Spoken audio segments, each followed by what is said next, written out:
Всем добрый день, дорогие друзья. Я сейчас как раз собралась по делам, но перед тем, как выйти, хочу поговорить с вами. Вы знаете, я в последнее время часто слышу высказывания, порою в недоумении, порой такие ядовитые, мол, зачем она вам помогает? Задумайтесь, люди, зачем ей это нужно? Для чего? Она же у вас собирает, то есть забирает жизненную силу, энергию, опустошает вас. Люди! Дорогие друзья, во-первых, хочу сказать, что любой человек, который что-либо дарит, что-либо отдает свое, неважно, художественная это литература, документальная, заговоры это, свои личные какие-то наработки в жизни и прочее, прочее, этот человек отдает от себя определенную силу, энергию. Любой человек. Есть такой ритуал обращения к моему роду, я уже говорила, да, или обращение к силам Инги. Когда человек попадает в беду, я разрешила обратиться к силам, которые вокруг меня, и они вам помогут. И много раз были случаи, я вам кидала, если помните, много различных моментов, когда люди говорили о том, что я назвала ваше имя, я попросила вас, и вы мне помогли. В эти моменты меня шатало.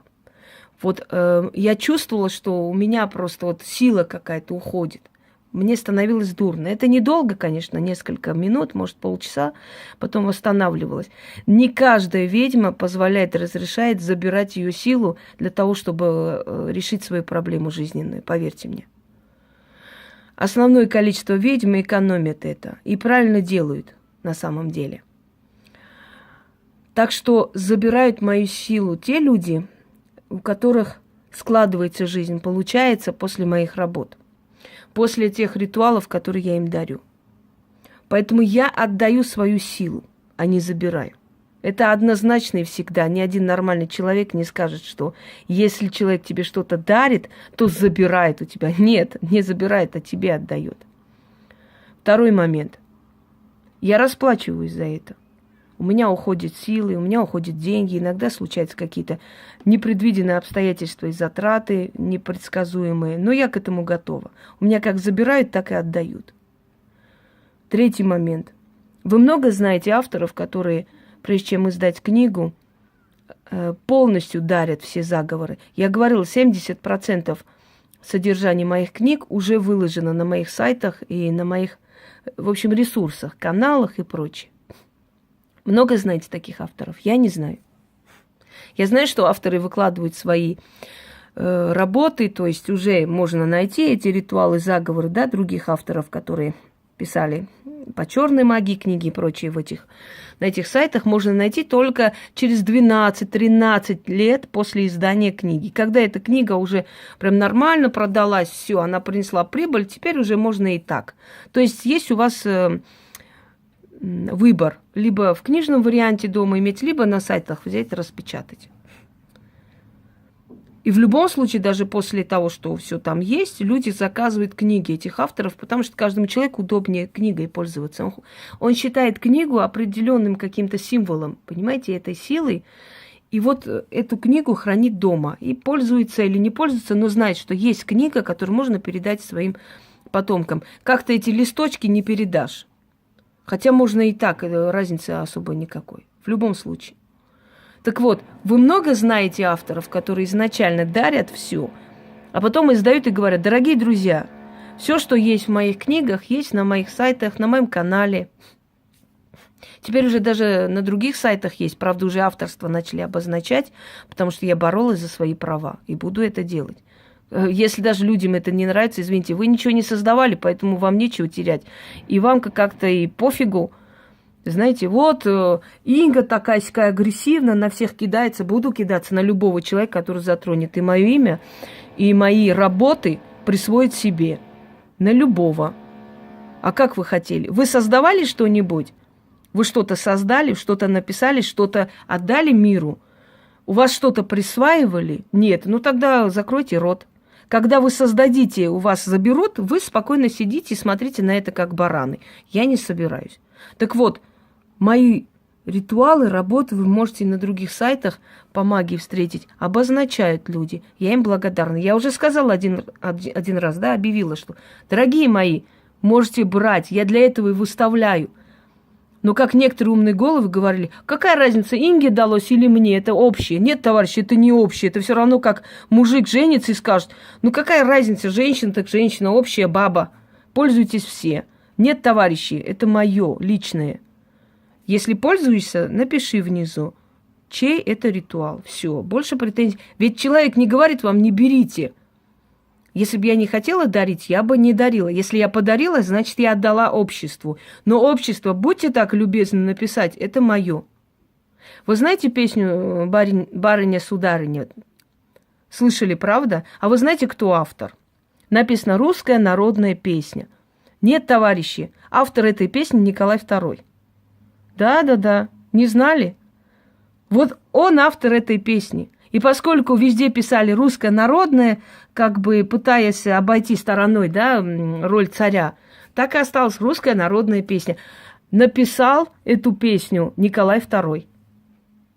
Причем даже мелодию он написал. Представляете? Душу этого человека, какая у него была душа. Он был слабый человек, к сожалению. Неплохой, но слабый. И за него правили другие. Это привело Россию к катастрофе. Увы, ну что делать? Всякое бывает. История. В истории нет понятия авось, если бы, да чтобы, кабы. Нет. В истории творится то, что должно было быть, и все тут. Так вот, дорогие друзья, зачем мне дарить людям столько? Во-первых, потому что я добрая по душе, по натуре человек. И это действительно так, истина. Я в душе очень добрый человек. Очень часто мою доброту, уступчивость и желание не обидеть человека, не сказать, да не неси ты эту чушь уже со своими свечами, не знаю чего, это все хрень собачья.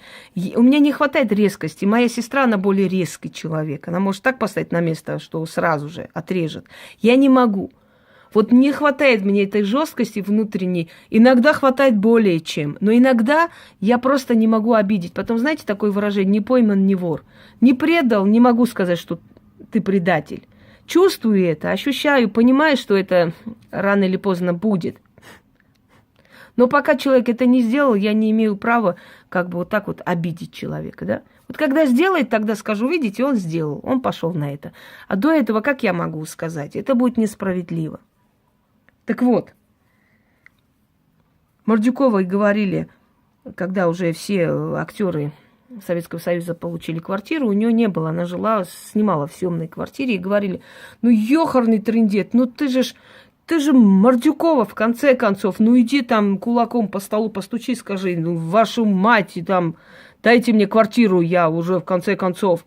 Она говорит, вы знаете, я в кино такая, а в жизни мне не хватает жесткости, я не могу. У меня такое воспитание, я ради себя ничего не могу просить. Поэтому есть такой момент, что один образ вы видите, а в душе человек совершенно другой. И вот какой он есть на самом деле, знают его близкие люди. Может, это и правильно, может, так и должно быть.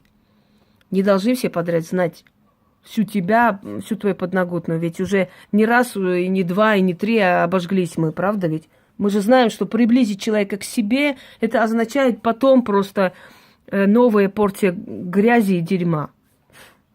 Люди, к сожалению, такие. Они почему-то, уходя, считают своим долгом перевернуть все вверх ногами. Вот сегодня восхищались тобой. Ой, спасибо, этот ритуал так мне помог. Это такой отличный ритуал. Вот вообще у меня слов нет. Ушли. Тот ритуал, о котором говорили, что помог, уже скажут, это порча, это вот такое, люди, берегитесь. Ну, что сказать, не то, что лицемерие, низость души, ничтожность души, но люди такие. Люди не понимают, что говорят такое, они себя унижают. Ведь кто-нибудь повернется, скажет, а как понять, ты тогда врала или сейчас врешь, непонятно. Тогда врала, когда говорила, что эти работы отлично работают, или сейчас врешь, когда говоришь, что они не работают. В какой момент ты врешь? Человек не должен говорить так, как ему выгодно, он должен говорить правду. Если помните, я как-то говорила об одном мастере, что да, мы характерами не сошлись. Мы жесткие люди, я его, послала он меня, все, удачи, мы больше не общаемся. Но я всегда говорила, он отличный мастер, и сейчас повторяю. Он прекрасный, он очень сильный мастер. Правда, ему уже за 60, он вообще уже мало с кем общается, принимает людей, но он закрытый, он не выходит особо так на публику. Он считает, что публика недостойна таких знаний и прочее. Может, он и прав. Может, когда-нибудь и мне надоест, я тоже уйду. Но я уйду, когда я сама захочу, а не потому, что какие-то шмары будут это делать. Так вот. Вот как тогда я говорила, так и сейчас говорю. Отличный мастер. Просто мы не дружим, вот и все. И я себя уважаю. Я считаю, что другие тоже уважают меня за то, что я такой человек. Я никогда не буду говорить обратное. Люди, которые получили от меня книги, люди, которые получили мои знания, когда они выслушивают грязь, спокойно выслушивают то, что льется про меня и поддакивают, эти люди недостойны. С этими людьми никто никогда дружбу не заведет больше и доверять не будет. Потому что это те люди, которые будут умалчивать все то, что в твою пользу. Намеренно и спокойно. Хотя они знают, что это неправда, это не так. Но без разницы. Им нравится этот момент. Они считают, что это их возвышает, это их унижает ниже плинтуса. Но им так нравится. Они примитивные. Для них это великая радость. Пусть идут своим путем. Но для чего я дарю людям, я вам скажу. Бывали времена в моей жизни, когда я была совершенно одна со своей бедой и трудностью. Совершенно одна. И родителей не беспокоила, потому что не хотела, чтобы они переживали за меня. Просто стояла лицом к лицу совершенно одна со своей бедой. И вот в тот момент, я помню, у меня в жизни был очень страшный момент, это не касаемо даже болезни, когда я просто обратилась к силам и сказала, что если они мне помогут, если они меня просто из этой ситуации помогут выйти и выжить и продолжить свою жизнь дальше, если они в этой жизни мне дадут возможность какую-то продвинуться и подняться, я клянусь и обещаю, что я буду делать все, чтобы помочь людям, тем, у которых тоже нет никого. И они мне помогли за очень короткое время. Я действительно стала идти вперед. Дорогие друзья, я хочу вам сказать, что отличие между мной и магуями в том, что для них магия – это бизнес, для меня магия – это образ жизни. Для меня магия – это образ жизни, который меня и поднимает, меня и содержит, естественно, меня приводит к нормальной, жизни с достатком, но в то же самое время для меня это образ жизни. Я настолько благодарна этим силам, вы даже не представляете. Вот эта бесконечная вера в них, это служение им, преданность, это ничем не заменить. Они могут орать о том, что они занимаются магией. А я живу этой магией, понимаете? Я живу в этой... Я ощутила эти силы. Моя бесконечная вера, преданность, любовь и уверенность в этих силах, она и дала мне все то, что я вам дарю. И эти знания, эти заговоры и ритуалы, которые просто вытаскивают людей, просто вытаскивают с того света, это все дано мне в благодарность за мою верность. Когда у меня было несколько рублей, вместо того, чтобы пойти себе что-нибудь купить, я покупала атрибуты, я покупала свечи. Я не думала о том, что завтра, может быть, нечего есть. Я об этом вообще не задумывалась. Я отдавала последнее для работы, потому что мне нужно окуривать благовоние, мне нужно благодарить духов, мне нужно зажечь свечу, я должна делать. Я не думаю о том, завтра не будет хлеба, без хлеба посижу, но я должна их благодарить, как же? Я давно не благодарила, я должна это сделать. И вот на следующий день мне приходили огромные суммы в то время для меня. Просто из ниоткуда появлялись люди, просили, умоляли, приходили ко мне. Понимаете, эта бесконечная преданность силам позволяет мне вам помочь. Им это не дано. Они меня никогда не поймут. Они меня могут считать и не в себе, и говорить, мол, зачем тебе это надо, какая тебе разница, кто там действительно ведьма, кто ерундой страдает. Тебе не все равно. Нет, не все равно, потому что я просто знаю, я молчать не могу. Но в последнее время я поняла, что бесполезно тратить время на все это. Они сами наказываются. Они сами потихоньку потухают, уходят, их забывают. Потому что когда нету почвы, когда это все придумано с одного места, когда это прочитано всего лишь в газете, на сайтах и желание это передать, на одних легендах и рассказах о том, какие там духи есть, какие сферы есть, как ты там на том свете побывала, как тебя боги судят. На одних рассказах и легендах ты ничего людям не принесешь и не поможешь. Вот приземленность – это самая высшая сфера магии, когда ты человеку помогаешь здесь, сейчас, и эта помощь ощутима, она видна. Это другой вопрос. А когда ты легенды, рассказы и рассказываешь, вот там в каком-то поколении перевоплощения, перерождения, это самый удобный вариант для аферюк. Понимаете, приходит человек, и вот скажи ему, ты в прошлой жизни была фашисткой, поэтому в этой жизни мучаешься. Это так легко, потому что это не проверить ничего. А вот попробуй увидеть на самом деле проблемы так, чтобы человек просто обалдел от четкости, точности, как ты разложила всю ее жизнь по полкам. Вот это другой момент, да? Я всегда говорила, если есть ясновидение у человека, значит, человек видит, значит, у него есть связь с духами. Дорогие друзья, ведьма никогда не живет архибогато, потому что если ей дадут огромное богатство, она облениться, работать не будет, однозначно. Но в то же самое время она никогда не будет жить в нищете. Ведьме будут дарить дорогие подарки, благодарность и прочее, прочее. Это все говорит о том, что она востребована. Если человек сует там свечу одну на 3-4 ритуала и говорит, это сделать, то сделать, и там нету ни ведьмы, ни колдуна. Не может этого быть. Человек, который востребован, по нему видно. Видно потому, насколько ценят, любят, одаривают.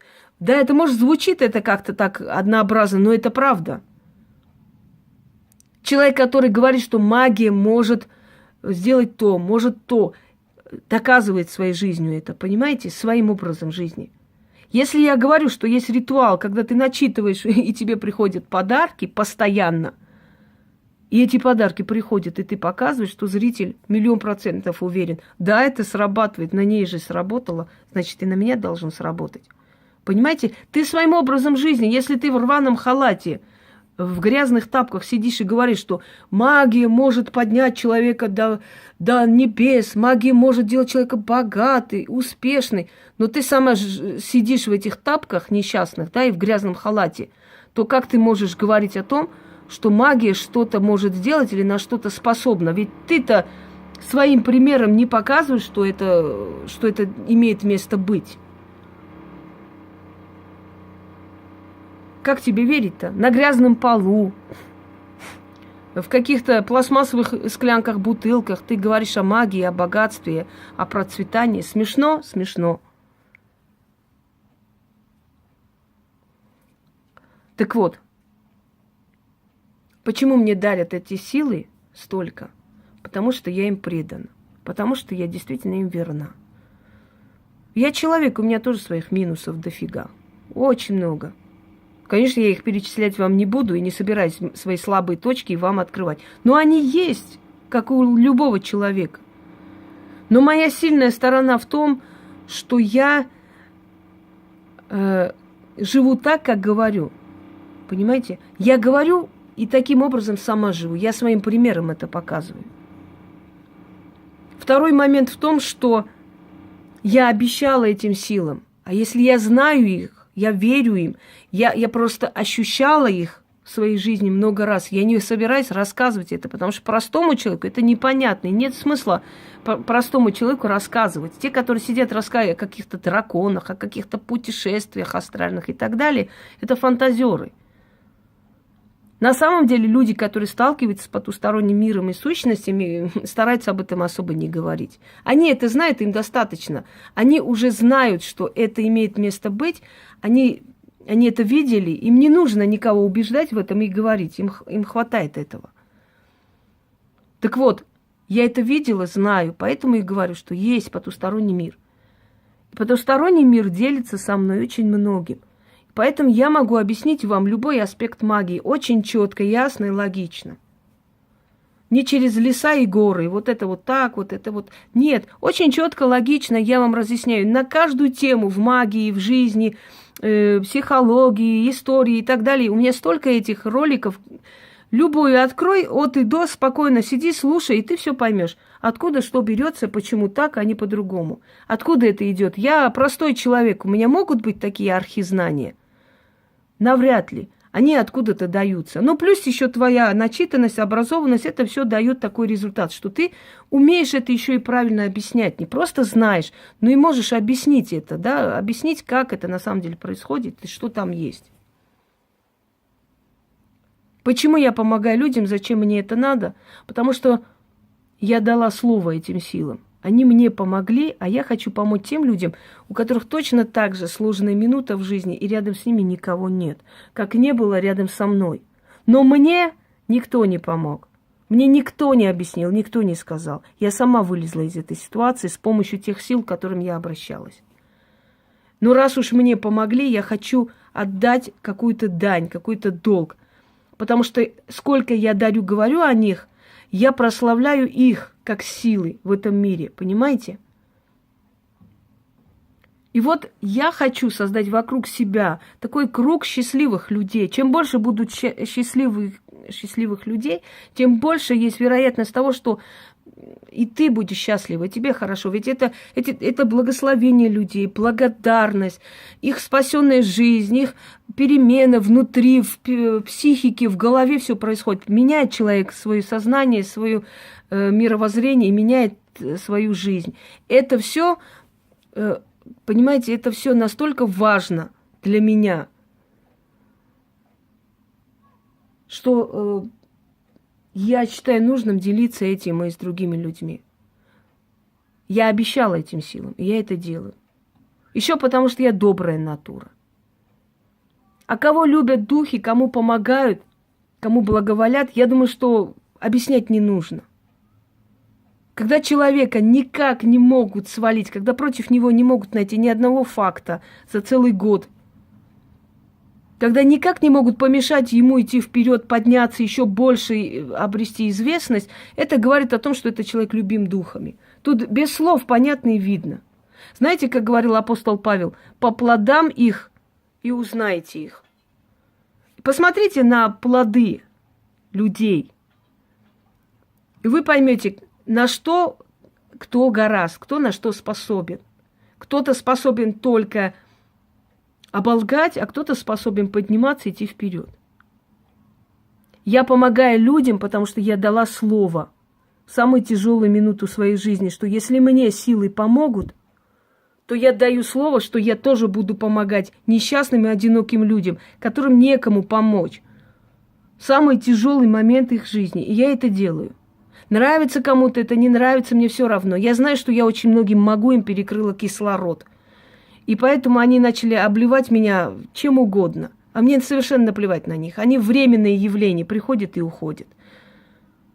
Очень многие из этих организаций, всяких гусиных царств и прочее, столько тысяч приходило, сливали мои каналы, и обливали меня дерьмом, и писали гадость. Через некоторое время эти же люди пришли, подписались, извинились и начали пользоваться моими работами и весьма довольны. Я очень мудро отношусь ко всему. Я считаю, что человек, он, понимаете, он несовершенен, он может совершить ошибку. Он может не понять меня, он может изначально думать, вот ты специально, когда пишут, ты завидуешь. Ну, конечно, я завидую, я очень завистлив, я всем завидую, это понятно сразу. Но я отношусь к этому мудро и спокойно. Я знаю, что эти люди, сегодня орущие на меня, через месяца 2 будут писать мне благодарственные письма. Я уверена в этом, я просто не первый раз с этим столкнулась. Поэтому я не отношусь к людям, даже тем, которые не зная меня, пишут гадости, я не отношусь к ним с ненавистью. Я отношусь к ним как к неразумным детям, как к глупым детям, которые не понимают, что делают.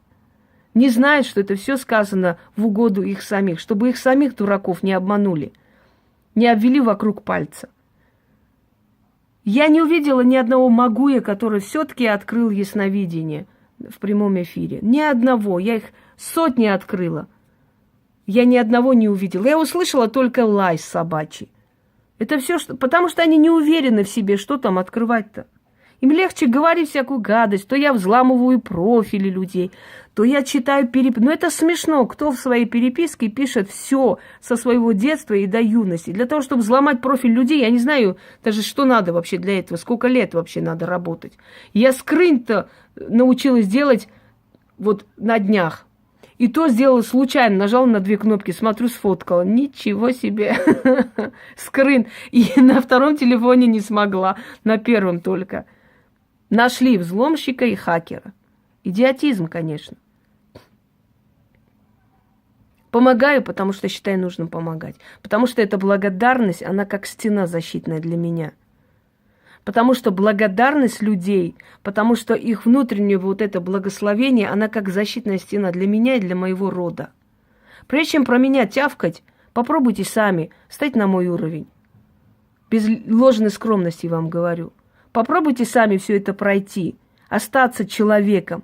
Попробуйте сами пройти такую вот столько предательств и столько продажных шкур и остаться человеком, все равно людям помогать и не озлобиться.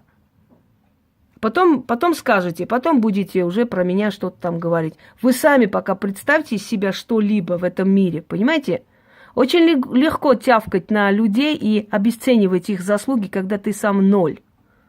Мне помнится, когда один человек написал там, по-моему, про Киркорова, что ли, мол, да я лучше него пою. И я помню, он на сцене был, хотя я его не скажу, что там обожаю Киркорова, но в любом случае творчество. Человек, может, мне не нравится, я творчество уважаю. Он сказал, я как-то прочитал про себя там какой-то X номер 7, что-то в этом роде. Я предлагаю ему сейчас дать о себе знать, написать мне. Если он действительно поет лучше меня, я, значит, его сделаю своим вокалистом, что-то в этом роде. В общем, он будет со мной петь. Вы думаете, этот X объявился? Нет, конечно. Потому что говорить можно все, что ты хочешь. Но за свои слова отвечать надо, а не все это хотят. Когда пропитанная пьянь какая-то, какая-то бечевка говорит, что Инга у меня училась, каждый день мне звонила, спрашивала, как что делать. Бечевка какая-то, которая даже лица своего не показывает. Лица не показывает и орет о том, что телевидение должно приехать, ее снять должны для какой-то битвы. Лица не видно. Если ты такая знаменитость, почему ты прячешься? Говоря о том, что Инга звонила ей, спрашивала совета у нее каждый раз, она хочет показать, что эти книги не мои заслуги, это ее заслуга. Люди добрые, если человек такой говорит, не показывая своего лица, своего имени, ничего. Неужели она думает, что кто-то всерьез воспримет? Даже тот, который слышит ее, не воспримет всерьез. Сделает вид, потому что так удобно. В этот момент им выгодно делать вид, что я тебе верю. Но, конечно, они посмеются сами. Омерзительно, правда, и смешно. Так я предлагаю вот этим бечевкам самим открыть каналы и помогать людям, дать им отдельные ритуалы, работы. Почему они это не делают? Потому что нечего делать. Нечего дарить. Когда человек, который предлагает открыть канал, просто открыть канал, потому что увидела, что есть другие каналы на других языках. Вот я тоже хочу открыть канал. Вы не против? Я говорю, вы знаете, одно дело загрузить просто мои ролики, другое дело их переводить и показывать. Это целая работа. Если готово, делай. Для того, чтобы оправдать это, человек говорит, что ее заставили открыть канал. Что ее заставили изначально открывать канал. Ну вот как можно заставить человека открыть канал? Как можно заставить человека отправить тебе подарок. Да, это возможно? Это нереально. Ну а почему человек так говорит? Для того, чтобы оправдать себя перед глазами вот этих вот бечевок. Что, мол, я не хотела ничего такого, меня просто заставили. Кого можно заставить? Вот давайте кого-нибудь поймаю и заставлю. Это возможно? Нет, конечно. Это нереально, товарищи. Ну, омерзительно, когда человек не имеет даже внутреннего благородства. Ну, уходишь и уходи. Кто тебе что говорит? Ушла, все, до свидания. Нет, она должна обгадить. Обязательно. Потому что натура у нее бичевская. Вот и все. Так вот, те, которые не могут никак понять, почему Инга помогает людям, я им говорю, может быть, вы сами просто не способны на благородные поступки, поэтому для вас это непонятно. Но я способна. Я помогаю, потому что мне когда-то точно так же нужна была помощь, но мне никто не помог. А я хочу помочь людям в тяжелую минуту. Еще потому, что я считаю своим долгом отдать миру дань, благодарить, поделиться тем, что мне дано, хотя бы на уровне знаний. Помочь другим людям вылезти из трудной ситуации. А еще потому, что я дала слово, я дала зарок духом. И я это выполняю. Я даже сына своего назвала, потому что обещала, что если мой ребенок здоровым, нормальным родится, я его назову Самуэль. Ничего не напоминает? Маскированное имя Самаэль. Нет, не напомнила никому. Очень зря. Так вот, уважаемые люди, я помогаю, потому что дала слово. Я буду дальше помогать. И вы ничего с этим не поделаете. Мои книги будут дальше выходить, и каналы мои будут еще больше узнаваемы, и я в том числе. И вы ничего против меня никогда не найдете, потому что нету ничего против меня. Вы ничего со мной не сделаете. И сколько бы вы ни орали, что я тоже потопляема, вы очень сильно ошибаетесь, я не потопляема. Меня никто никогда не потопит. Это нереально. Мне никто ничего не сможет сделать, ни порчи, ни физически, никак не навредить. Это однозначно. Знаете почему? Потому что я уверена в тех силах, которым служу, а вы нет. Я уповаю на эти силы, а вы на милицию и прокуратуру. Потому что вы не верите сами в то, что говорите. Я верю. И эта вера, и эта уверенность, эта преданность силам мне помогает двинуться дальше. И я еще большего добьюсь, и к 40 годам вы просто не узнаете мою жизнь, насколько я пойду вперед. Меня ничего не остановит. Абсолютно. И никто. Меня не остановил ни рак, меня не остановила ни операция, меня не остановило ни увечье, которое вы так смачно обсуждаете, радуетесь этому, как гиены. Зря вы радуетесь-то. Потому что я стала красивее и шикарнее, как мне уже говорят мои друзья, между прочим. Потому что рак меня съедал, а сейчас я здоровая женщина. Естественно, я цветущая, здоровая женщина. Я действительно непотопляемая. Я уйду с этого мира, когда я посчитаю нужным. Когда некоторые прокуренные алкашки там орут, что мне осталось 2 года жизни, 7 лет жизни, так они орали об этом несколько лет назад, еще 6-7 лет назад тоже орали, что мне осталось 2 года или 6 лет жизни. Мне вас жаль. Пугать ведьму смертью – это самое смешное, что может быть.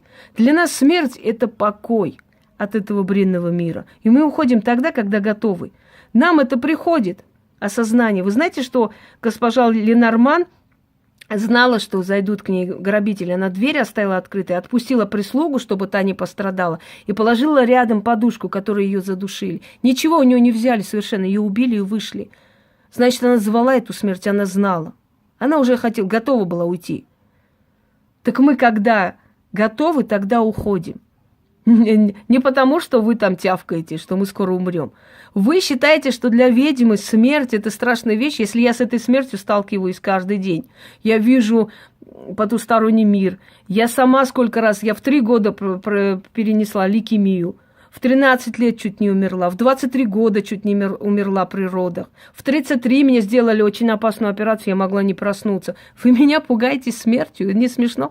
Мы со смертью, знаете, как хорошо дружим? Мы друг друга знаем очень давно.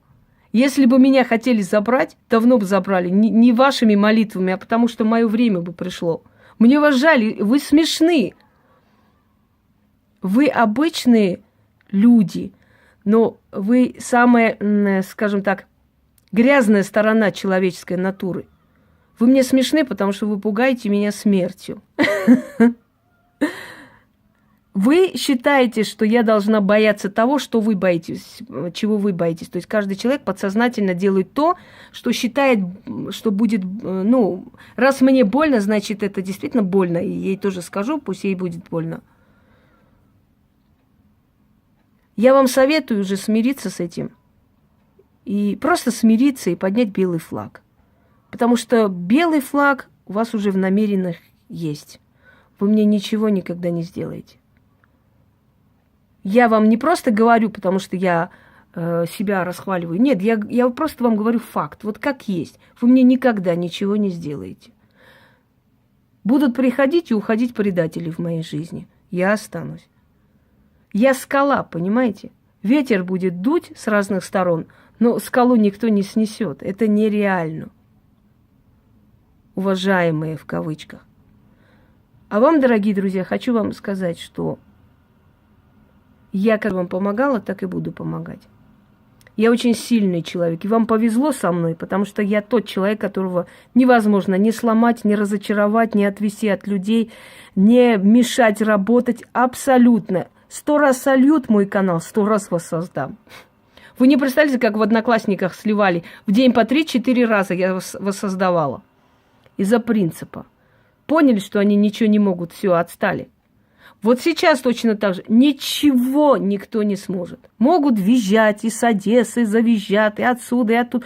Боже мой, пару кусков дерьма мы оторвали из ведьминой избы. Ура, какие мы счастливые люди. Боже ж мой, боже.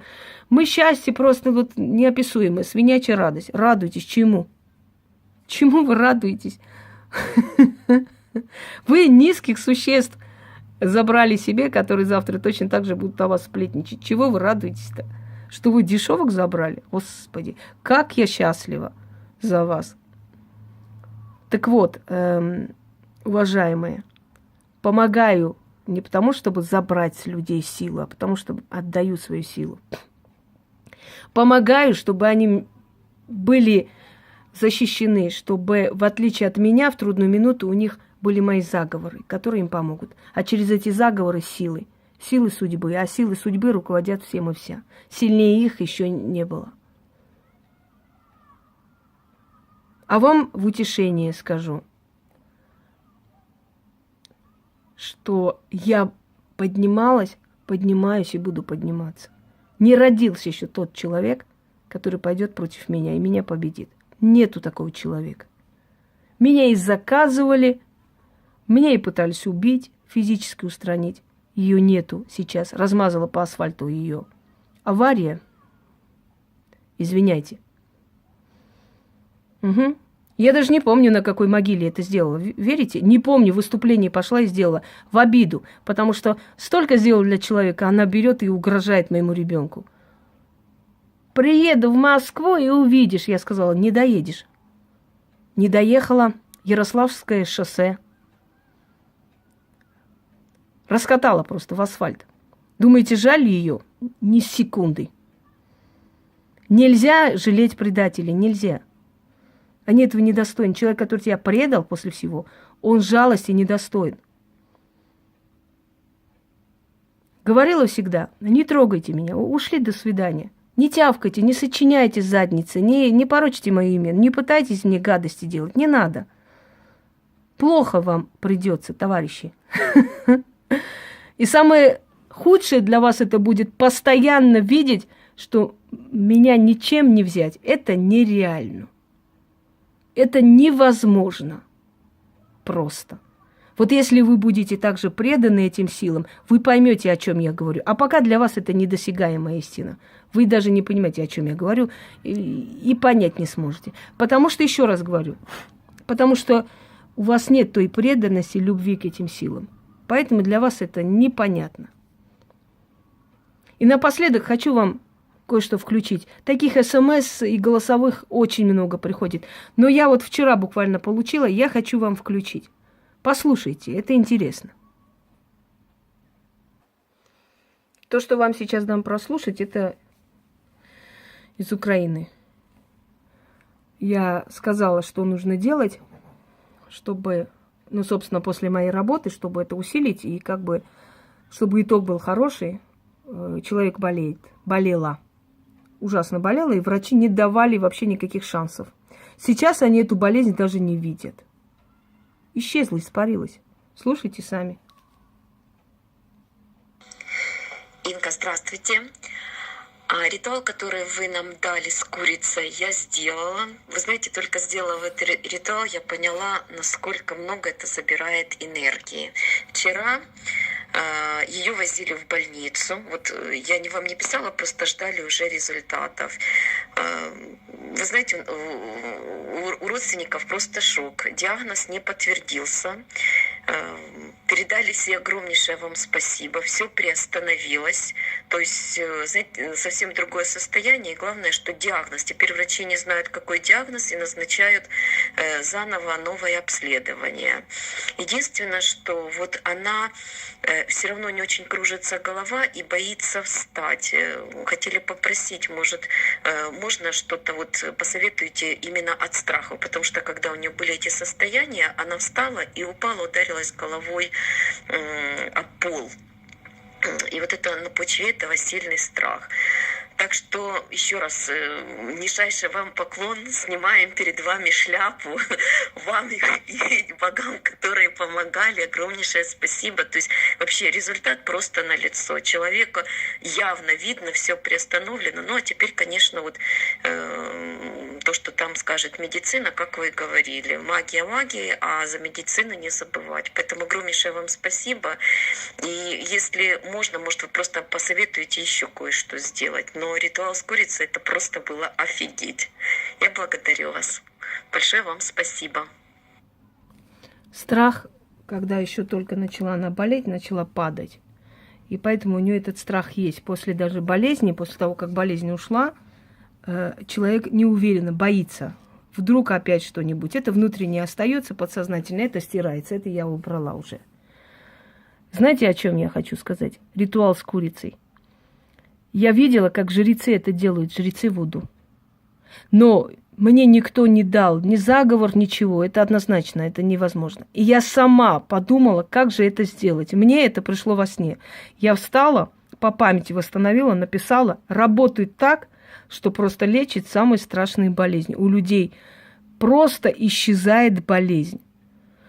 И вы говорите после всего этого, что вы хотите этого человека убрать с арены, что вы хотите этого человека вытравить.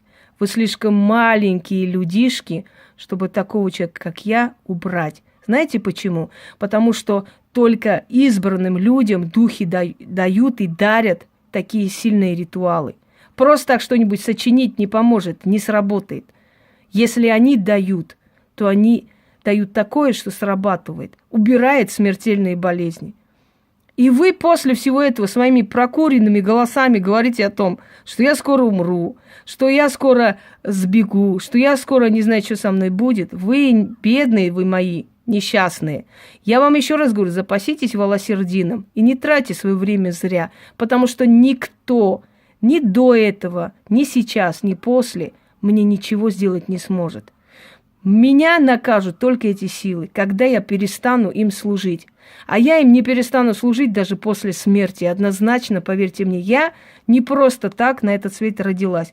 Я не просто так 4 раза спаслась от страшной смерти. Меня не просто так они воскресили в 3-месячного ребенка, когда у меня была лейкемия. Покажите мне ребенка 3 месяца, у которого лейкемия, после этого переходит в сепсис, то есть отравление крови, и ребенок выживает. Покажите мне такого ребенка, хочу посмотреть. Мой брат говорил, у Бога на тебя большие планы, поэтому ты никак не умираешь. И он был прав. Так вот, не у Бога, а у богов, у сил и у духов. Я не завидую тому человеку, который пойдет против меня. И я завидую тому человеку, который меня будет уважать, потому что у него все получится. Уважая меня, вы уважаете эти силы. Я не требую раболепства, не надо снимать передо мной шляпу. Но если вы пользуетесь моими работами и про меня говорите гадости, будьте уверены, вы будете наказаны. Но если вы уважаете меня, вы даже не представляете, какие перемены в вашей жизни грянут. Потому что вы уважаете эту силу, товарищи. Вы берете эти ритуалы, которые дали мне эти силы. Это не мое, это им принадлежит. Их уважайте, меня не надо. И уважайте того человека, через которого вам это все передано. Дорогие люди, было время, когда рядом со мной в самую тяжелую минуту не было никого. Но рядом с вами в тяжелую минуту есть я. Цените это. Идите вперед, процветайте и никогда не обращайте внимания на всяких бичей. Их знаете, сколько будет? Отодвинули ногой и пошли вперед. Совершенно никакого внимания. Они этого недостойны. А причину, почему я людям помогаю, я уже объяснила. Всем удачи и всех благ.